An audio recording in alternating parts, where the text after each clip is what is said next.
All right, guys, what's going on? Welcome back to Top Line. It's your boy Chris, and boom, that's a wrap on the Raptors Summer League, man. Today they played the Golden State Warriors. Coming in, I just felt like they need to get them a win to close it out on to close it out. It went from a win-loss perspective. It wasn't a good summer league, but who cares? It's all about seeing what the players do. Man, listen, if you're a Raptors fan, I'm going to say it just off the rip, man. I think the future is bright. The future is bright, man. I need it. Y'all know I'm rooting for Markquis Nowell hard, man. Y'all already know, but I need this performance for him, man. I needed him to have one of these performances, man. 6 of 11, 12 assists, 17 points, 2 of 4 from the three-point line. 3 of 3 from the free throw line. Majority of his points, I think 14, if I'm not mistaken, of his 17 points came in the second half. You look at the sweep between the legs, fake behind the back, got it right to the guy for the and one. He had himself a game, man, and he needed this. He needed this, man. You know, one of the things that's talked about, you know, who's gonna be the starting point guard? It's gonna be Scott. It's gonna be Schroeder. Who's gonna be? Well, you got a two-way player, Markquis Nowell, undersized, yeah, but the young man, he put a little bit. He gives you a little excitement if something go around on the injury front. I'd put that. That's a minimum. That's at a minimum. At a minimum, if Dennis Schroeder go down or something like that, something happens. It's a long season, 82 games. It's a long season, man. So if something goes down, someone goes down, and your option is Markquis Nowell, you got to feel pretty damn good about your chances, right? You got, man, it's such a great story, and I needed him because I've been rooting for him. Everybody know, and I needed him to have a bounce back game, man. And he had a bounce back one here, man. He had himself a game. Gradey Dick, another one, dropped 20. I think that's 20 plus in a row, if I'm not mistaken. No, he didn't play the last game, so it's two or three straight 20 plus point game tonight. Was a lot more efficient. 8 of 16, 3 of 5 from the 3-point line, 2 of 3 from the free throw line, 5 rebounds, 2 steals, a block, 21 points.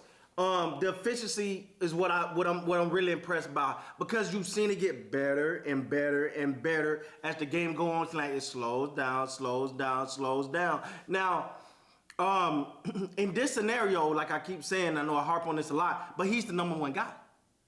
When you look at it right now, he's the number one guy. When you put him on the roster on that main roster, he's not the number one guy. He's a guy that can, you know, kind of relax. He ain't got to force it. So you expect him, hey, just do your job. And the key thing about Gradey Dick is coming in, you just Gradey Dick, you just want to give him time to grow. Give him time to grow. Let him do what he's supposed to do. Hey, what are you? And this is the thing. And excuse me if I'm about to go off on a tangent alert. This is the problem we have with players. We want them, these young guys. They come in to be everything right now. No, they have to build. All right, let him be a great 3-point shooter and work on everything and let everything else come. If that's the role that they want to play, 3-point shooting. All right, boom, that's my thing. I'm about to I got to go master that craft. And then I'll start working on the other. I get better. I'm already decent at a lot of things, but I get better as time comes. This young man got a lot of basketball to go. So I'm definitely excited about what he brought to the game. And Wieskamp. Woo! Hey, man, I'm happy for him, man. I'm happy. It seems like they waited till the last game to really put this thing together, man. Wieskamp put on the show. 8 of 11, 3 of 6 from the 3, 8 of 8 from the free throw line, the steal, 2 rebounds, 27 points, 27 of them things, and one in it up. Just look like, yo, that guy, that's the guy. There you go. Sometimes I think a guy like Joe Wieskamp can get caught up in the minutia of, kind of falling back. Gradey Dick's supposed to be the guy. Coloco's the guy. And I'm saying Coloco for last season. The hype is around Markquis. No, young man, this is your career. That's great. Those are your teammates. Those are your boys. Those are your home. Them your home skillets. Whatever people call themselves these days. But you got to get yours, and don't forget to show what you can do.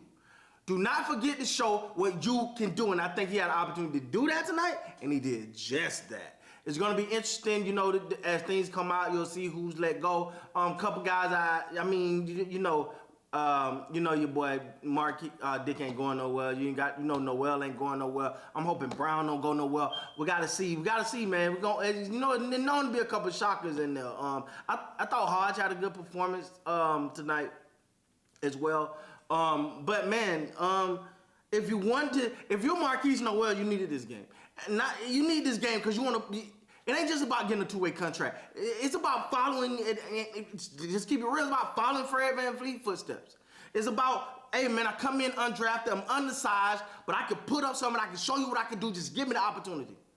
And tonight was one of those games. I keep saying tonight, because basketball come on at night. But today was one of those games where it was like, let me leave y'all. The last time you see me on a court, this is what I want you to remember. So when it comes time, when there's a time hold, a little placeholder, and you're thinking, you know what? Unfortunately, somebody ain't in tonight. Who can we get in there?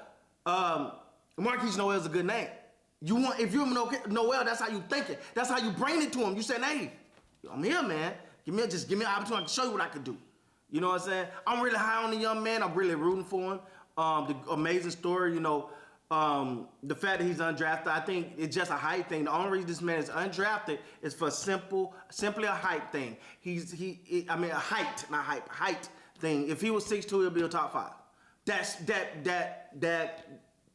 I'm locked in on that. Had he been 6'6", he probably been, okay, we won't go hide him. But we'd have been talking about him with Miller and Anderson. That's how much I see the skill set is there.